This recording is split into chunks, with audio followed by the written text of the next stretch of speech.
Tubong Negros po ako at nais ko ring ibahagi yung naging karanasan ko noon. Bali lumuwas po ako ng Maynila para may makasama yung ate ko sa bahay. Kasalukuyan po kasi niyang ipinagbubuntis noon yung panganay nilang anak. Pareho silang pumapasok noon ni Kuya pero dahil sa malaki na ang tiyan ni ate, kung kaya minabuti niyang manatili na lang muna sa bahay. At dahil sa gabi na umuwi si Kuya, kaya pinapunta nila ako sa kanila. Nung mga unang gabi ko doon sa bahay nila, ay normal naman po ang lahat. Wala naman akong napapansing kakaiba. Bali ang ginagawa ko lang talaga ay samahan si ate at tulungan na rin siya sa mga gawaing bahay. Isang araw ay naisipan ni ate na magpunta kami sa bayan para bilhan ako ng karagdagang damit na pangbahay at saka tsinelas. Nang naroon na kami at kasalukuyang pumipili, ay napansin ko ang isang babae na lumapit sa amin at tumabi ito kay ate. Wala naman itong sinabi, basta naandun lang siya at pinagmamasdan kami. Naisip ko naman na marahil ay hinihintay lang niya kami na matapos, nang upang sa ganon ay siya naman ang bibili. Pero hindi ko mapigilang mapatingin sa babae dahil nakaramdam ako ng pagkailang. Kaya napapasulyap ako sa kanya at napansin ko na titig siya sa tiyan ng ate ko, na halos hindi talaga siya kumukurap. At ang lalo ko pang ikinagulat ay bigla niyang inilabas ang kanyang dila na para bang takam na takam siya. Kaya naman hinawakan ko si ate sa kanyang braso at mas lalo ko pa siyang dinikitan para takpan ko siya mula doon sa babae. Nang paalis na kami ay nakita kong nakatingin pa rin ito kay ate. Tapos nang tumingin ito sa akin ay nakita ko ang galit sa kanyang mukha. Kaya kinabahan akong bigla. Nang nakauwi na kami at papasok na sa bahay, ay bigla akong napalingon sa aming likuran. Dahil parang mayroong naroon. Pero nang lingunin ko yon, ay wala naman ako nakita.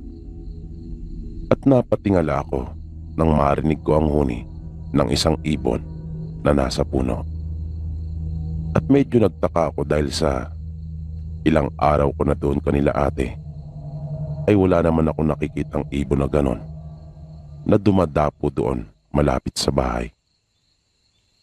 Kinagabihan, habang naghuhugas ako ng mga pinagkainan namin, ay nakarinig ako ng mga pagkaluskos. Parang mayroong nagpapabalik-balik doon sa may gilid ng bahay. Kasalukuyan na noong nasa kwarto sila ate at ako na lang mag-isa ang naroon. Sa kaunting liwanag na nagmumula sa loob ng bahay, ay sinilip ko kung ano yung lumilika ng pagkaluskos na iyon. Pero wala naman akong makita. Kaya tinapos ko na yung aking ginagawa. Ngunit hindi muna ako nagtuloy sa aking kwarto. Nanatili lang muna ako sa sala at binuksan ko yung telebisyon. Habang nanonood ako, ay bigla naman nagkahulan yung mga aso.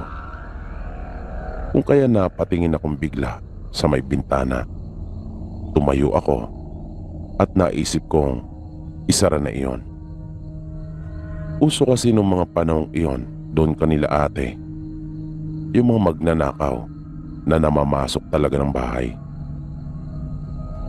Kaya iyon kaagad ang naisip ko, na baka may gumagala na namang magnanakaw, kung kaya nagkahulan yung mga aso.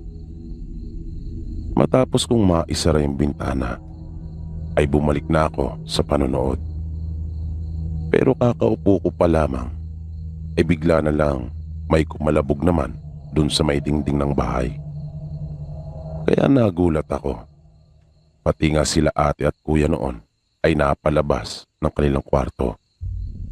At tinanong ako kung ano daw iyon. May kinuha si kuya sa itaas ng kanilang tukador at lumabas ito ng bahay. Sumunod naman kami ni ate sa kanya. Sa tulong ng flashlight mula sa kanyang cellphone ay nakita namin ang isang patay na pusa. Sariwa pa ang dugo nito at parang binalian ito ng leeg.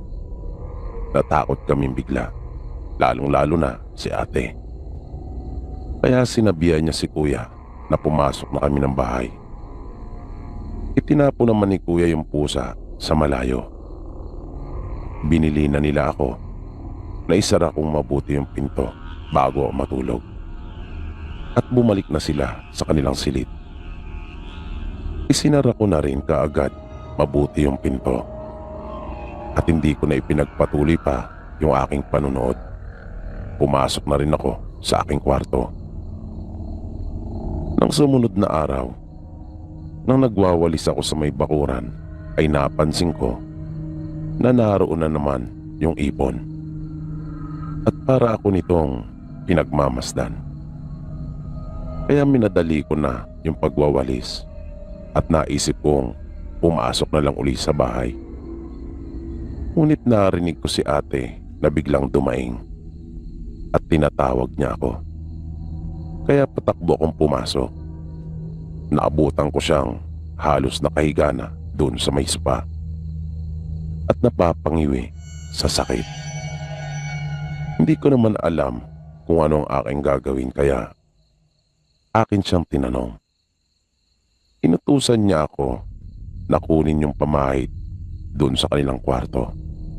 Mabilis naman akong kumilos at sinunod yung kanyang utos. Pero matapos niyang makapagpahid ay hindi pa rin nawawala yung sakit na kanyang nararamdaman. Natakot akong bigla dahil nag-alala talaga ako para kay ate. Pinagpapawisan na rin kasi siya noon ng todo at namumutla na. Tumayo ako at lumabas ng bahay. At nang makita ko na naroon pa rin yung ibon sa sanga ng puno, ay dumampot ako ng bato at akin iyong binato. Binugaw ko iyon palayo at nagawa ko namang mapaalis. Wala rin talaga akong ideya kung bakit ko ginawa iyon. Basta iyon lang ang naisip ko. Nang bumalik ako sa loob ng bahay, ay napansin kong umayos na rin ang pakiramdam ni ate kahit paano. At sinabi nga rin niya sa akin na humupa na yung pananakit ng kanyang tiyan. Dahil doon, ay lumakas yung hinala ko na may kinalaman yung ibon sa pananakit ng tiyan ni ate. Kaya sinabi ko sa kanya yung aking mga naobserba na yon. Pero hindi niya makuha at magawa ng koneksyon. At parang ayaw niyang maniwala sa akin. Nang dumating si kuya kinagabihan, ay sinabi ko rin sa kanya ang tungkol doon pero pareho sila ni ate na nagdadalawang isip na paniwalaan ako. Dahil kahit ako man, ay hindi ko rin kasi masabi sa kanila ng diretso kung ano talagang naiisip kong kaugnayan ng ibon na iyon sa pananakit ng tiyan ni ate. Natatandaan ko yung naikwento sa amin ng lola namin noon na yung mga aswang ay may kakayahang mag-anyong ibon o di kaya naman ay may mga alaga silang ibon na siya nilang inuutusan para magmanman. Pero alam kong hindi maniniwala sa akin si kuya dahil laking Maynila ito. Kaya hindi na lang ako nagpumilit. Ginawa ko na lang yung mga dapat kong gawin na sa tingin ko ay tama. Sabi kasi sa amin o ni lola, ang mga aswang ay takot sa bawang at asin. Hindi ko alam kung bakit pero naisip kong wala namang mawawala kung aking susubukan. Kaya nung pumasok na sila sa kanilang kwarto, ay nagsabit ako ng bawang doon sa may bintana at pinto. Pati doon sa maliit na siwang sa may tapat ng lababo ay nilagyan ko rin. At binudburan ko ng asin yung mga pasamano. At bago ako pumasok ng aking silid, ay nilagyan ko rin ng asin yung harapan ng kwarto nila ate. Naglagay din ako ng asin sa harapan ng aking pinto. At kahit paano ay napanatag na ako at nagawa kong makatulog ng mahimbing. Pero nung mga mag-uumaga na ay nagulat ako dahil sa malakas na sigaw ni ate. Napabalikwas akong bigla at agad na napatayo. Pumunta ako sa kanilang kwarto at doon ay naabutan ko siya na umiiyak na sa balikat ni kuya. Nagkalat din ang dugo sa kanilang higaan. At napatingala ako nang mapansin ko yung butas doon sa may bubong na nakatapat mismo iyon sa higaan nila. Nakunan si ate. Nawalang bigla ang anak nila. Galit na galit sila mag-asawa dahil sa nangyari. Lalo pa nga at 8 buwan na ang tiyan ni ate. At panganay pa naman sana nila iyon. Ang hinala ko talaga ay yung babae na nakita ko sa bayan ang may gawa noon. Sabi kasi ni Lola, ang mga aswang ay may malakas na pangamoy. Kaya naniniwala ako na dahil doon, kung kaya nagawa nitong masundan kami ni ate sa bahay. At hindi talaga tinigilan hanggat hindi niya nakukuha ang kanyang pakay. Nung una, kahit ako man, ay hirap din na paniwala ang nangyari ang lahat ng mga bagay na iyon. At alam kong para sa iba ay hindi sapat na basihan yung butas na naroon sa bubong. Pero magkaganon pa man, para sa akin, ay sapat ng ebidensya yon para sabihing aswang ang kumuha ng sanggol ni ate sa kanyang sinapupunan. Dahil wala naman dati yung butas na yon.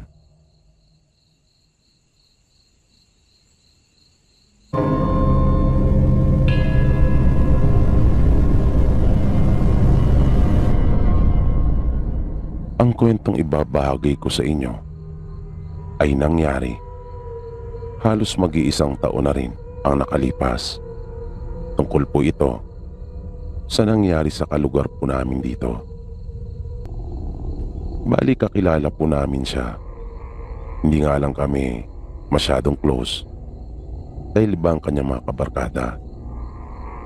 Namatay po si Annalyn at nung nakipaglamay kami ay nagkwento yung kanyang kuya. Sabi nito, pangarap daw talaga ng kapatid niya ang magkaroon ng motor para may magamit sa pagpasok at hilig din talaga nito ang pagmumotor. Kaya nag-ipon yung kuya niya para mabilan siya kahit na segunda mano lang. Pero dahil sa nangyari ay nagsisisi na ito kung bakit pa niya binilan ang kanyang kapatid na dahil doon kung kaya ito namatay. Kung wala daw kasi sana ang motor na iyon ay siguradong mananatili lang ito sa kanilang bahay at hindi magagawa makagala kapag gabi. Nangyari kasi ang trahedyang iyon ng isang gabi ay maisipan ni Annalyn na magmotor at isinama nito ang isa nilang kapatid na mas bata sa kanya. Ang kapatid nilang ito ay may kapansanan sa pag-iisip. Hirap din itong magsalita. Kaya nga hindi nila alam kung kanila bang paniniwalaan ang mga sinasabi nito. Dahil ayon sa kanilang kapatid, nang kasalukuyan na silang bumabiyahe, ay nakiusap siya sa kanyang ate Annalyn Naihinto muna nito yung motor dahil siya ay iihi. Naginawa naman kaagad ni Annalyn. Pero nang umiihi na raw siya, ay bigla na lang niya nakita ang isang malaking aso na nilundag yung kanyang ate at natumba ito nakasama yung motor. Nagmadali naman ang kanilang kapatid na saklolohan si Annalyn. Kumuha siya ng pamalo at tinakbo ang kanyang ate. Mahaba yung kalsada na yon at bihira kasi ang dumaraan at talaga namang may kadiliman doon. Kung kaya nga iniiwasan iyon ng marami na taga sa amin. Kwento pa ng kanilang kapatid, nagulat daw siya nang makita niyang hindi na aso ang nakaibabaw sa kanyang ate, kundi isang lalaki. Isang maitim na lalaki na kinakagat sa liig ng kanyang ate. Kaya sa takot niya ay hindi niya naituloy na hampasin yon. Bigla siyang napahinto. At nang bigla itong lumingon sa kanya, ay dito na siya nagtatakbong palayo dahil binalot na siya ng takot. Hindi naman daw siya hinabol nito. Sa halip, nakita niya itong itinuong muli ang atensyon sa ate niya at pinagpatuloy ang ginagawa. Hanggang sa may nakita siyang kotse na paparating kaya lakas loob niya itong hinarang. At kahit nahihirapan magsalita at nauutal, ay humingi ng tulong. Nang makita naman ang ayos niya ng mga sakay ng kotse, ay napansin kaagad nila na mayroong kinakatakutan yung bata at kailangan nito ng tulong. Kaya sa pamamagitan ng mga pagkumpas nito, ay kanila siyang sinundan. At nakita nga nila yung wala ng buhay na katawan ni Annalyn. Nagtamo ito ng malaking sugat sa kanyang leeg na siya niyang ikinasawi. Ayon sa mga taong unang nakakita ng bangkay, hinala nila ay hold up ang nangyari. Pero wala namang nawala sa mga gamit ni Annalyn. Kahit yung motor ay naandun rin.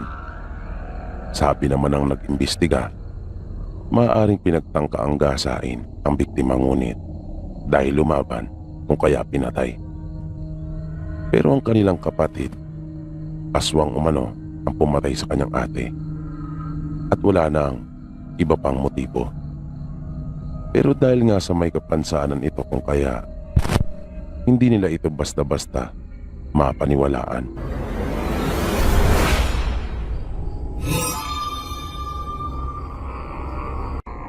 Nais ko lang rin po sanang ibahagi sa inyo itong naging karanasan namin ng kapatid ko. Isang nakakatakot na karanasang hindi ko po talaga makakalimutan, na magpasa hanggang ngayon ay bumabagabag pa rin sa akin. Nangyari po ito noong ako po ay 17 anyos pa lamang, habang yung kapatid ko naman ay 14 anyos nung mga panahon ngayon. Nakiusap sa amin noon si nanay na kung maaari ay dumuon na muna kaming magkapatid sa bahay ng kanyang mga magulang dahil nagkakalabuan sila ni tatay. Madalas kasi sila noong nag-aaway dahil may iba umanong babae ang tatay namin at nais na ni nanay na makipaghiwalay. Ayaw pumayag ni nanay na mapunta kami sa pangangalaga ni tatay dahil baka apihin lang kami at kawawain ng kanyang bagong kinakasama. Kaya nagdesisyon siya na papuntahin na lang muna kami sa lolo at lola namin, habang siya naman ay kasalukuyang inaasikaso ang kanyang mga papeles pabalik ng ibang bansa. Iyon ang unang pagkakataon na makikita namin ang mga magulang ni nanay. At dahil gahul na siya sa oras sa paglalakad ng kanyang mga dokumento, kung kaya hindi na niya kami naihatid pa. Ako na lang ang inasahan ni nanay Tutal naman daw ay malaki na ako. At kaya ko naman na. Sabi ni nanay, nakausap na niya yung kanyang mga magulang. At magdadala na lang daw ang mga ito ng placard doon sa terminal ng bus kung saan kami bababa para madali namin silang makilala. Kahit mabigat sa loob ko na magkakahiwa-hiwalay na kami, ay wala din naman akong magagawa. Naisip kong mabuti na rin yung ganon para sa kapakanan naming lahat, lalong-lalo na para kay Bunso. Kaya nang sumapit ngayong araw ng pag-alis namin, ay inihatid lang kami ni nanay sa terminal ng bus. Bumiyahe kaming dalawa ng kapatid ko papunta doon kanila lolo at lola. Yun din yung unang pagkakataon na makakarating kami sa malayong lugar. Habang bumabiyahe ay kinakausap ko si Bunso at aking ipinapaliwanag sa kanya kung bakit kailangan naming tumira kanila lola, at naunawaan naman niya. Tanggap na raw niya yung nangyari sa pamilya namin. At napansin kong palagi siya nakatingin sa labas ng bus. Kaya alam kong mabigat para sa kapatid ko yung mga nangyari. Sinasabi niya lang yon para wag akong mag-alala.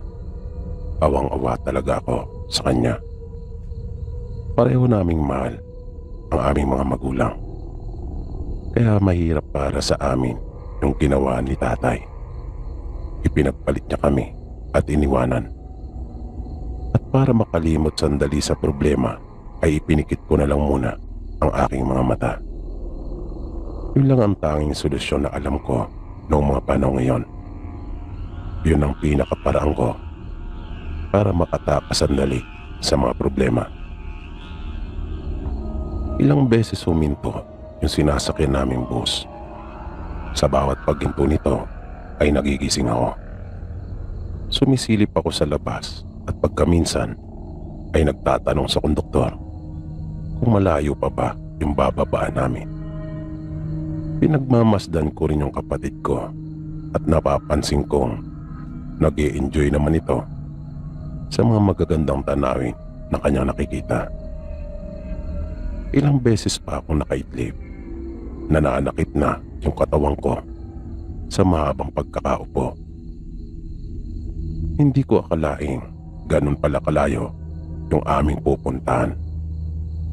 Sa muling paghinto ng bus, pagmulat ko ay napansin kong madilim na pala. Inabutan na kami ng gabi sa biyahe. Sa bawat pasaherong bumababa ay mayroon din namang mga umaakyat. Nang muli pang huminto ang bus, ay naramdaman kong may kumalapit na sa akin. Yung konduktor, sinabi niyang maaari na raw kaming bumaba pagkat narating na namin yung aming destinasyon. Kaya hinagilap ko na yung aming mga dala at tumayo na para bumaba. Nang nasa huling baitang na ako ng bus, ay nakita ko kaagad yung malapad na karton kung saan nakasulat yung pangalan naming magkapatid. Kaya nagmadali kami ni Anton at amin silang pinuntahan.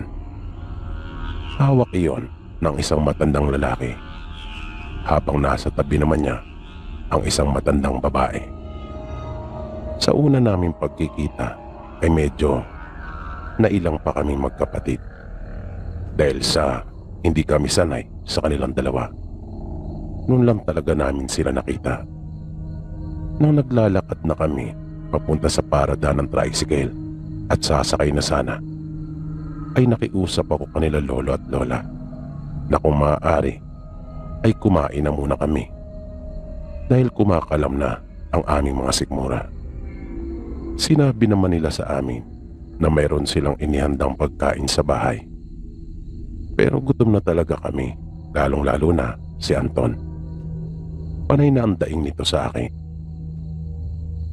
Kung kaya, nung uli, ay napilitan na rin kaming humanap ng makakainan doon sa may paradahan. At nang makakain na kami, ay saka kami sumakay na kaagad ng tricycle. Ang buong akala ko ay malapit na yung bahay nila mula doon. Pero malayo pa yung tinakbo ng tricycle. Habang bumabiyahe ay tahimik lang kami. Nahiya kasi akong umuna ng pakikipag-usap sa kanila. At ganon din naman ang kapatid ko. Mas tahimik pa nga ito kesa sa akin. Pagka minsan ay nagtatanong sila lolo at lola, magalang naman naming sinasagot. Pero kung ano lang yung itinatanong nila, ay lang din naman ang sinasagot namin. Dahil hindi pa nga kami sanay at panatag. At napansin kong medyo nasa looban pala ang bahay nila. Nag-iisa lang ang bahay, kung kaya nanibago ako. Sanay kasi ako sa Maynila na nagkalat ang mga tao sa lansangan at magkakatabi lang ang mga bahay. Samantalang doon ay napakatahimik. Walang mga tao at wala rin kaming katabi. Mga hayop lang at kulisap ang tanging mong maririnig. Pero mayroon namang kuryente, kung kaya mayroon silang telebisyon na maaari naming mapanood ang magkapatid. Para may mapaglibangan naman kami kung sakaling kami ay mainip. Malawak yung lupa na kinatitirikan ng bahay nila lolo at lola. Malapad yung bakanting lupa sa harapan na nababakura ng kahoy. Sa magkabilang gilid naman at sa gawing likuran ay natatamnan ng maraming puno ng iba't ibang uri ng prutas. Marami ring mga halaman at bulaklak. At mayroon dong isang maliit na bahay na nakahiwalay na sa tingin ko ay isa iyong imbakan o bodega. Nang nasa loob na kami ng bahay ay napansin kagad naming magkapatid yung malansang amoy. Nakakasuka iyon at talaga namang ang sakit sa ilong. Sinamahan nila kami sa itaas doon sa kwarto na aming tutulugan. Niyaya din nila kaming bumaba sa sala pagkatapos daw naming maiayos na yung aming mga dala. Pero tumanggi na muna kami dahil na rin sa tindi ng pagod na aming nararamdaman sa mahaba naming naging pagbiyahe. Sinabi naming matutulog na kami. Nagkatinginan silang dalawa at natigilan. Pero pumayag din sila at sinabing sige at magpahinga na raw kami. Bukas na lang daw kami magkwentuhan. At isinara ko na yung pinto. Pero bago iyon ay may napansin ako na nakapagdulot talaga sa akin ng matinding pagtataka. Dahil natatandaan kong puting-puti na pareho ang mga buhok nila nung sunduin nila kami sa terminal ng bus. Pero bakit wala na akong nakitang puti? At itim ng lahat ang mga buhok nila pareho. At hindi lang pala ako ang nakapansin noon. Matapos naming maisara yung pinto, ay nag-usap kami ni Anton. At napansin din niya pala ang mabilis na pagbabago ngayon. Pati na rin yung kanilang postura. Bakit parang tuwid na silang nakatatayo? Di katulad nung una namin silang nakita, na bagya ng nakabaluktot ang mga katawan na tumutugma naman sa paglalarawan sa kanila ni nanay. At tila nabawasan din yung mga guhit at kulubot nila sa mukha at noo na naisip namin magkapatid na hindi talaga pangkaraniwan. Kaya medyo kinabahan na kami. Bukod sa pansara ng pinto ay pinagtulungan namin ng kapatid kong itulak doon sa may pinto yung katre na higaan at saka ipinatong doon yung isang mesa. At naupo kami magkapatid sa sahig matapos naming malatagan niyon ng kumot. Ayaw naming mahiga dahil baka makatulog kami. Pagkat kung nung una ay gusto na naming matulog para makapagpahinga, noong mga oras naman na yon ay nais naming manatiling gising. Dahil sa kakaiba naming napansin sa mga magulang ni nanay. At makaraan lang ang ilang sandali ay nakarinig na kami ng mga yabag sa labas ng silid na kinaroroonan namin. Hanggang sa bumilis iyon ng bumilis. Yung yabag na tila naglalakad lang nung una ay para bang tumatakbo na nung mga sandaling iyon. Pabalik-balik. Sinabi ko kay Anton na amin pang dagdagan yung mga nakaharang sa pinto. Pinagtulungan naming buhatin ang isa pang lamiseta na nakalagay sa gilid ng katre at ipinatong din namin iyon at isinandal doon sa may pinto. At may napansin akong isang butas na naroon. Kaya sa pagnanais kong malaman kung sino'y lumili ka ng mga may ingay na yabag na yon, ay dahan-dahan akong sumilip. At nagulat ako nang makita ko ang isang babae na walang anumang saplot. May balingkinitan itong pangangatawan na nagtataglay ng napakahabang buhok na halos sumayat na sa sahig. At nangingintabang katawan nito sa kung anumang likido na kanyang ipinahid. Kaya nag-alala talaga ako. Ano na ang nangyari kanila lolo at lola? Nagtaka ako kung sino ang babaeng iyon. Pero mas ikinabigla ko pa ang sunod na nangyari. Nang bigla na lang humarap yung babae. Dahil hindi ito isang karaniwang tao. At habang palayo sa pinto ng silid namin, ay gumapang ito ng mabilis na para bang isang aso. Maya-maya pa ay dalawa na silang nagpapabalik-balik. Kaya lumakas ang hinala kong marahil ay walang nangyaring masama kanila lolo at lola. Sa halip, sila mismo yung dalawang aswang na gumagapang at nagpaparot pa rito sa harap ng pintuan ng silid namin. At nang hindi ko na iyon matagalan pa, ay itinigil ko na yung ginagawa kong pagsilip dun sa butas. Kaya sinamantala naman iyon ni Anton. Sinamantala niyang pagkakataon para makita din kung ano yung nangyayari sa labas. Pero pagsilip na pagsilip niya ay agad din siyang napaatras. Dahil nakita niyang papalapit yung muka ng lalaking aswang. At nasundan na iyon ng mga pagkaluskos sa may pintuan. Pinagtulungan nila yung kalmuting dalawa na pagkaminsan ay sinusubukan din nilang buksan yung pinto.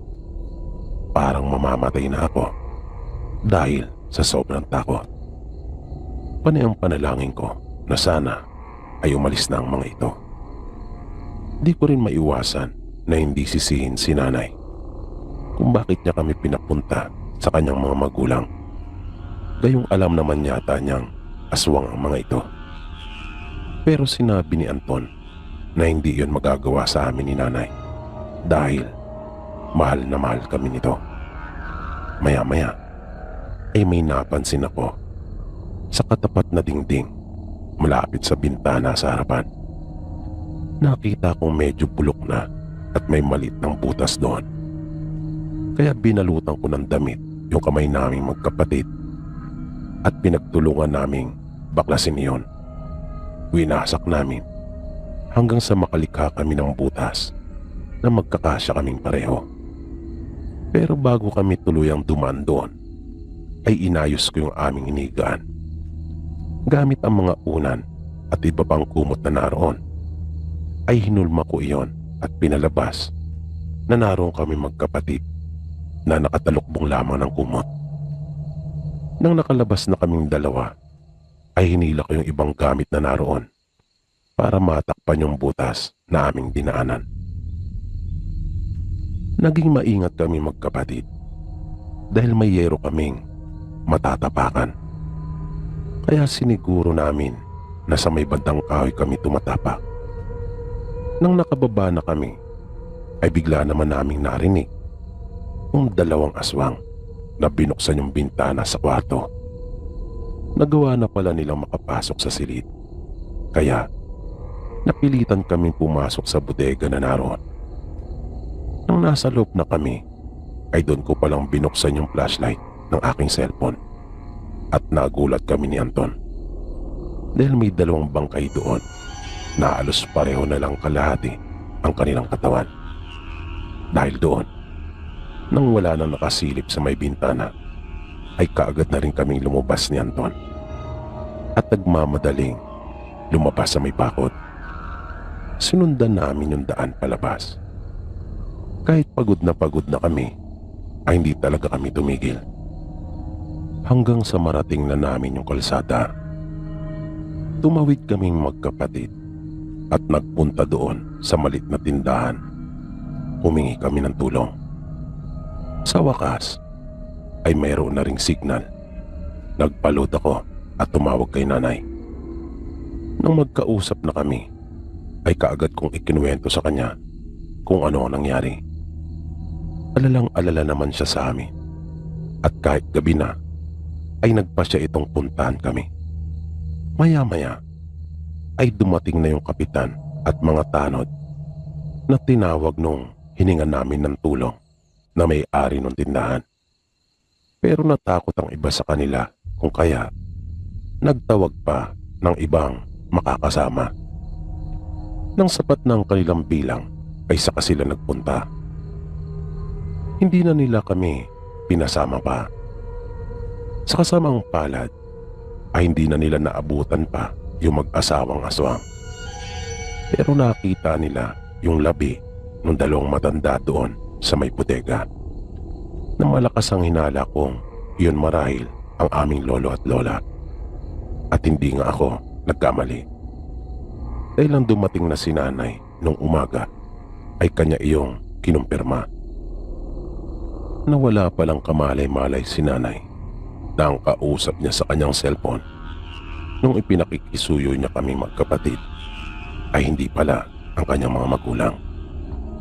Text at tawag pa lang kasi ang uso ng mga panahon ngayon. Hindi katulad ngayon na maaari mo nang makita ang iyong kinakausap.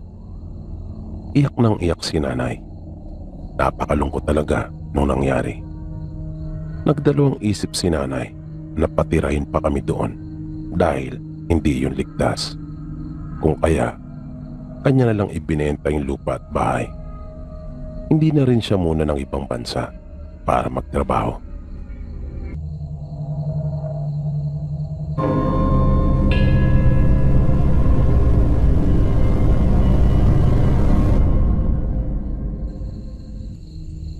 Medyo maselan po ang ibabahagi kong kwento.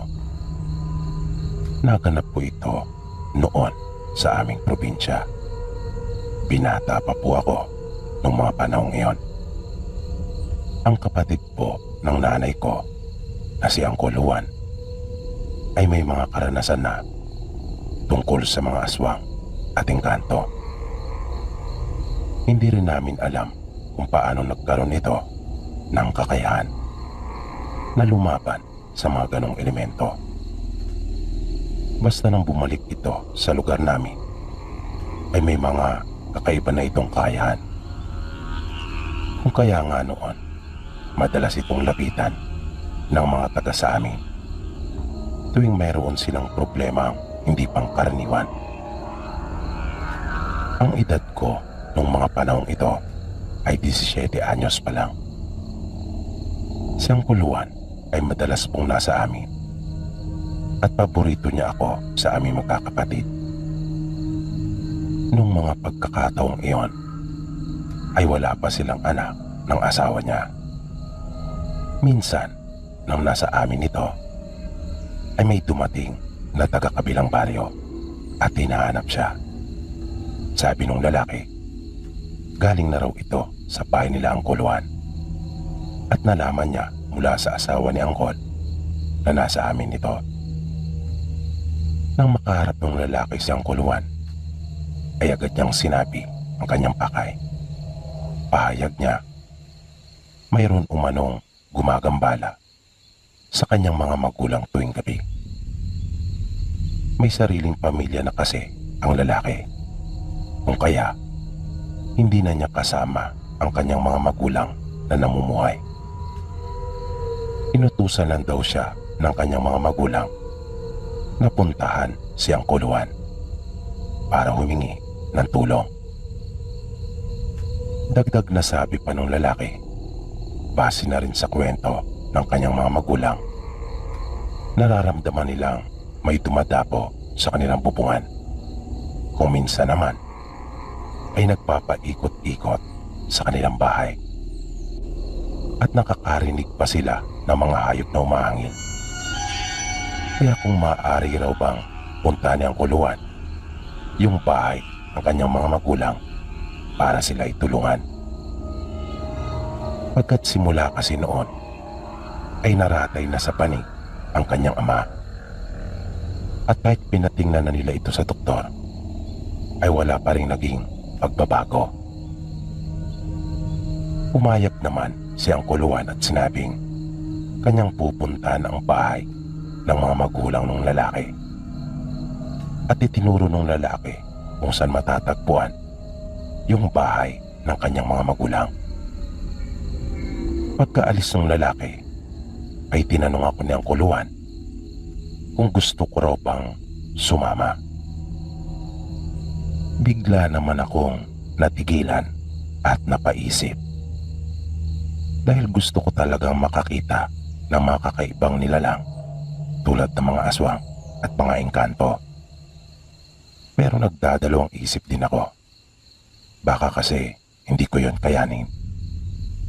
Ngunit narinig kong nagsalitang muli si Uncle at sinabing siya raw ang bahala. Kung kaya, pumayag ako at sinabi kong ako ay sasama. Kinahaponan ng araw din na iyon, matapos ang aking mga gawain ay naghanda na ako. Pumunta ako doon sa tagpuan namin ni Uncle Juan. Nauna akong dumating doon. Pero mga ilang minuto lang na ako ay naghintay. Pagkat dumating na rin siya at sinimulan na naming lumakad. May kalayuan yung bahay ng dalawang matanda. Nang dumating kami doon sa kanila ay medyo madilim na. Nakakaawa yung sitwasyon ng mag-asawa. Dalawa lang talaga sila doon na naninirahan sa kanilang bahay. At dahil may sakit ang lalaki, kung kaya, tanging matandang babae lang ang nag-aasikaso ng lahat. Pinaupo niya kami at hinainan ng nilagang kamote. Sabi pa niya na amin na lang pagpasensya niyon. Pagkat wala siyang ibang maihain sa amin ni Uncle.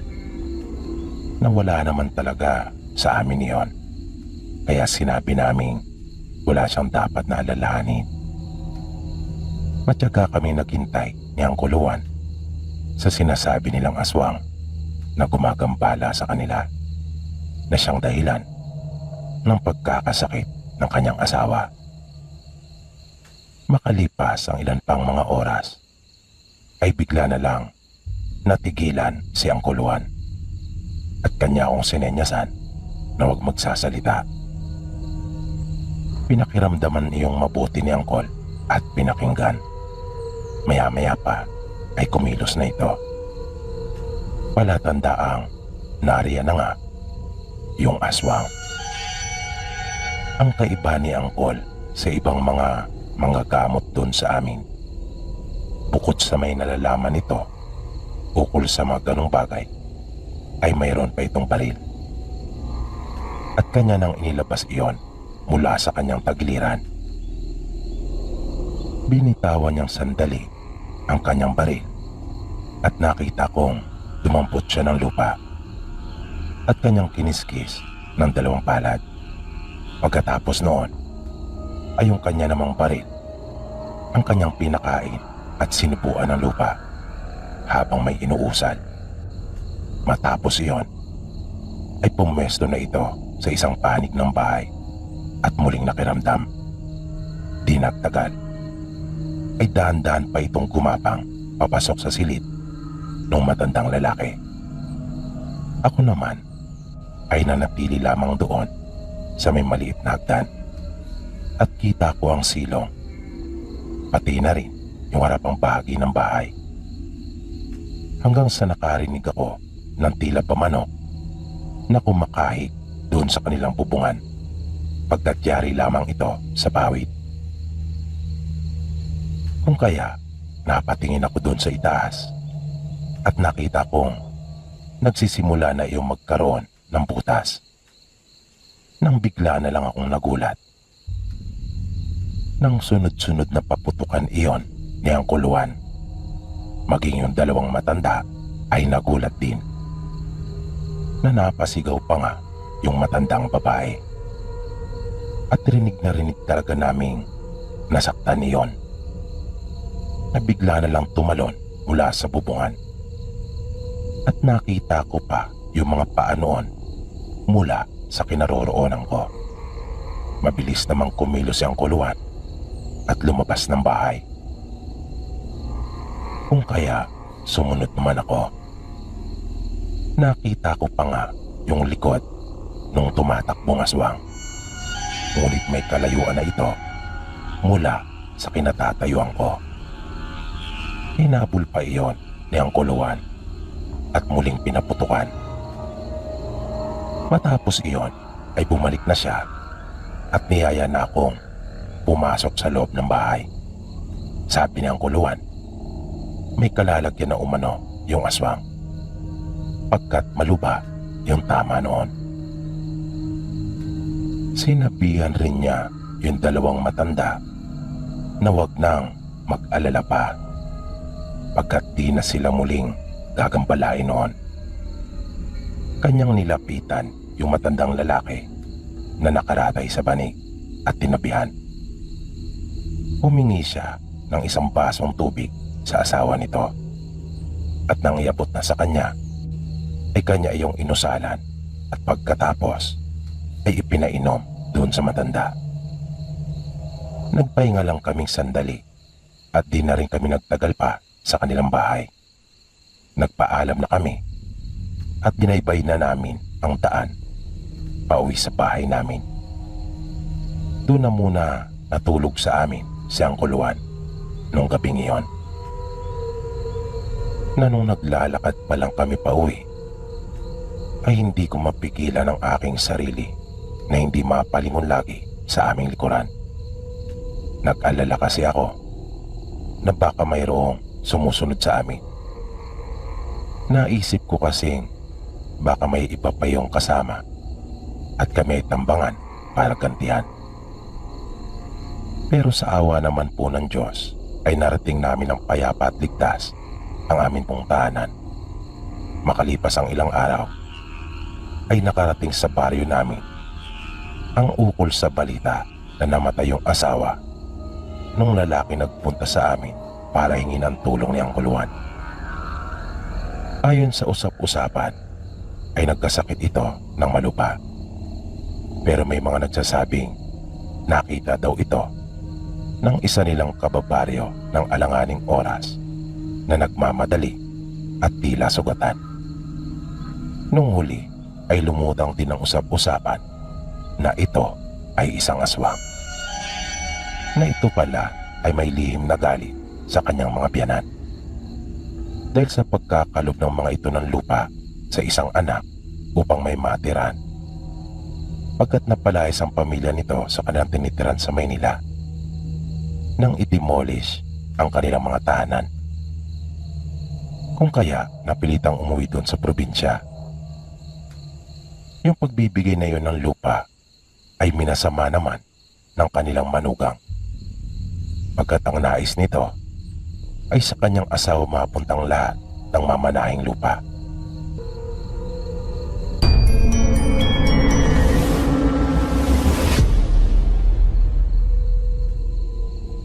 Is ko rin magbahagi sa inyo ang kwento. Ito po ay kwentong narinig ko mula sa aking ina noong kami po ay mga bata pa. Ayon sa nanay ko, doon sa kanilang probinsya ay mayroon silang kababaryo na nagngangalang Nita.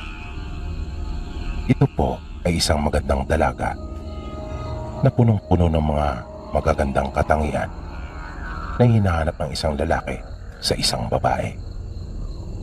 Ngunit si Nita po ay may kapansanan.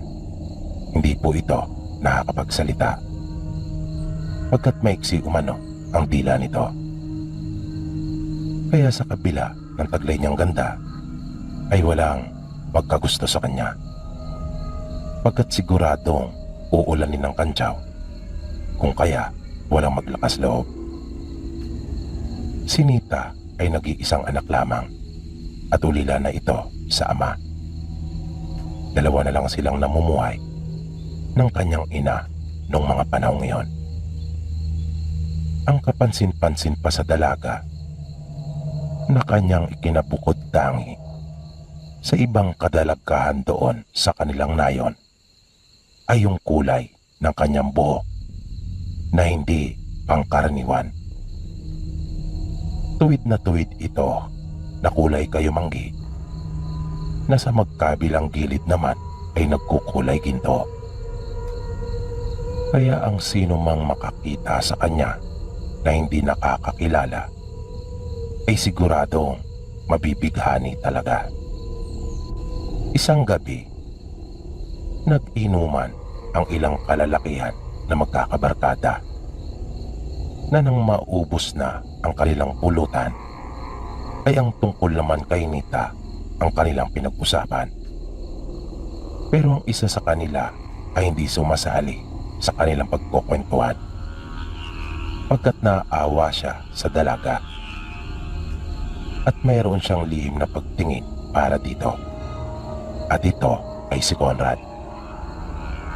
Walang kamalay-malay yung dalaga sa mga masasamang pinagsasabi ng mga kaibigan ni Conrad tungkol sa kanya, na para bang siya naman ang ginawang pulutan ng mga ito at ng mga kalulong na sa alak ay mas tumindi pa ang kanilang mga pinagsasabi na may halo na iyong kalaswaan.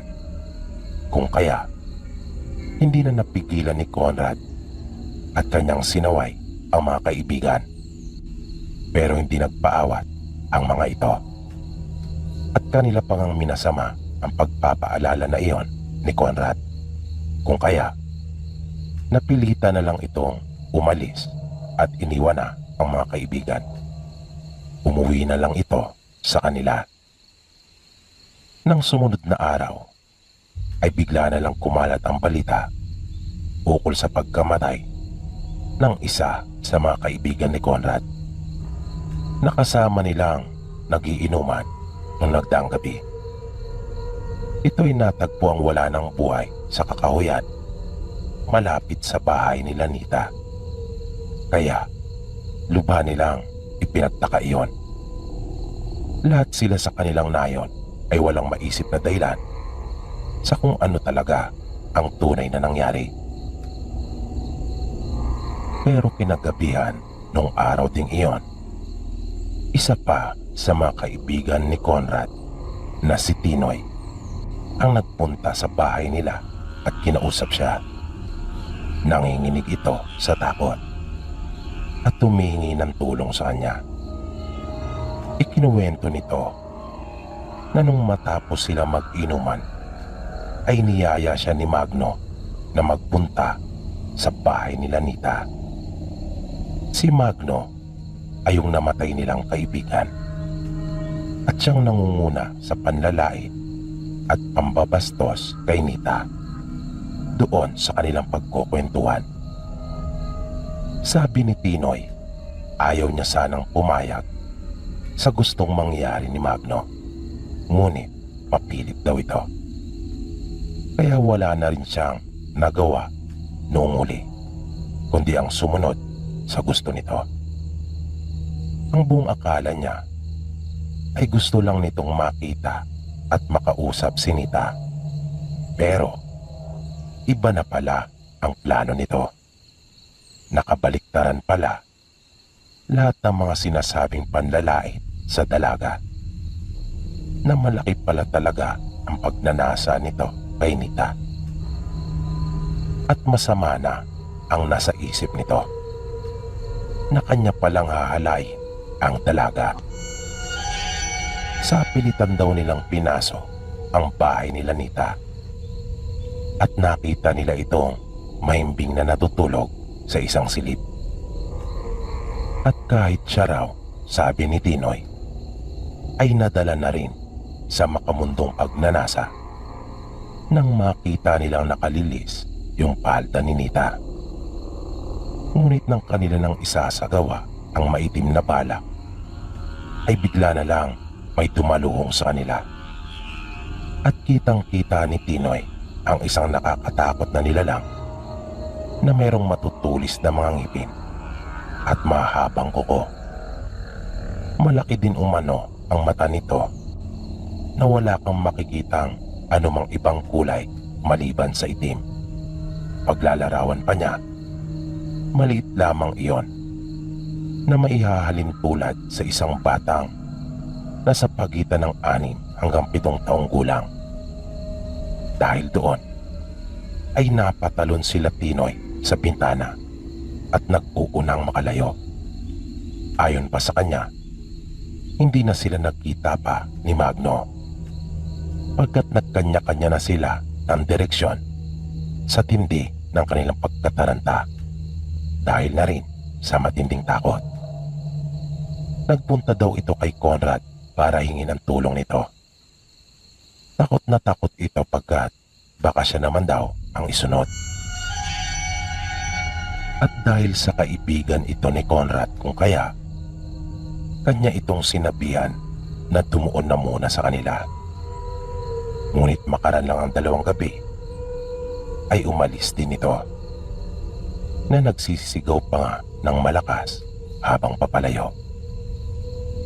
Sa 2 gabing nagdaan, ay madalas rin siyang nagigising dahil sa ingay ng kaibigan niyang si Tinoy.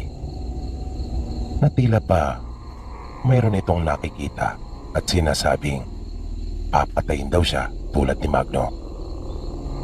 Hanggang sa tuluyan na ngang napaliw si Tinoy na nakikita na nila itong nagpapakalat-kalat doon sa kanilang baryo. Isang araw ay naglakas loob na si Conrad na magpunta sa bahay nila Nita at magpaalam kung maaari pa siyang umakyat ng ligaw. Habang kausap niya ang dalaga ay naroon din ang ina nito na si Aling Dolores para ipaliwanag kay Conrad ang naisapi ni Nita sa kanyang mga pagsenyas. Nalaman ni Conrad na napapait na naman daw sa kanya si Nita at kung pwede nga lang daw ay gugustuhin rin naman niya si Conrad, kaya nga lang ay hindi na raw pwede pagkat may anak na ito at malalagay lang kapwa sa peligro ang buhay nila kung kanilang ipipilit ang gustong mangyari ni Conrad. Nagtaka si Conrad sa pag-amin ni Nita, pero sinabi nito sa pamamagitan ng kanyang ina na wag na niyang abalahin pa ang kanyang sarili na unawain at alamin ang mga bagay-bagay pagkat siguradong mahirapan lang itong intindihin niyon pagkat mahirap talagang ipaliwanag. Bilang panguli ay pinayuhan siya ni Nita na kanya na lamang ipaling ang pagtingin sa iba at sigurado naman daw siyang makakahanap din si Conrad ng nababagay para sa kanya.